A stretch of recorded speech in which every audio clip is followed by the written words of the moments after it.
सकाळी सकाळी चहा घेतला आणि थेट निघालो होते आपल्या वावराकडं. म्हटलं पिकांना एकदा चक्कर देऊन पाहावा. घरच्यांना देखील विशेष वाटलं की याला कधीपासून एवढी काळजी लागली. आणि खरंच वावरात जाऊन बघतो तर काय, बिगर पाण्याची मका जायला लागली होती. म्हटलं आता जर घरच्यांनी ही मका बघितली तर आपल्याला मार दिल्याशिवाय काय राहणार नाही.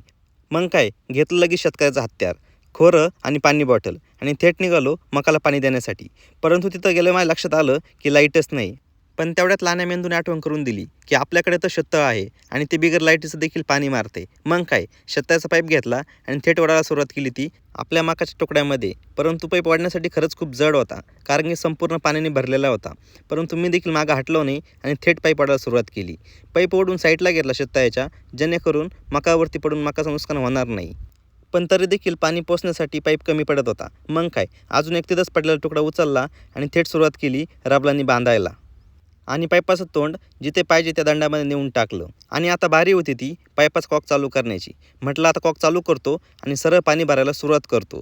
पण जसा मी कॉक हा फिरवला तसं लक्षात आलं की अरे, इथून तर पाणी लीक होतं आहे आणि पाईप फुटलेला आहे. मग मला आठवलं, अरे आपली रास्त शेणी आहे, एवढं सहजासहजी आपलं काम होईल तरी कसं. मग काय, रबलाचे 2 तोडे शोधून आणले आणि जिथे जिथे पाईप फुटेल होता तिथे तिथे पाईपला बांधून घेतला.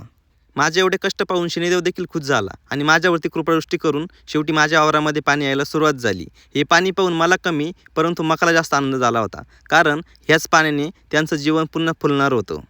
बारे देण्यासाठी पाण्यामध्ये उतरण्याच्या आधी म्हटलं एकदा आपल्या चपला बाजूला काढून ठेवू, म्हणजे वल्ल्या होणार नाही. चपला बाजूला काढल्या आणि थेट हातामध्ये घेतलं ते खोरं आणि निघालो बारे देण्यासाठी. या शेतकऱ्याची पुन्हा भेट होण्यासाठी आपला चॅनल सबस्क्राईब आणि फॉलो करून घ्या. बाय.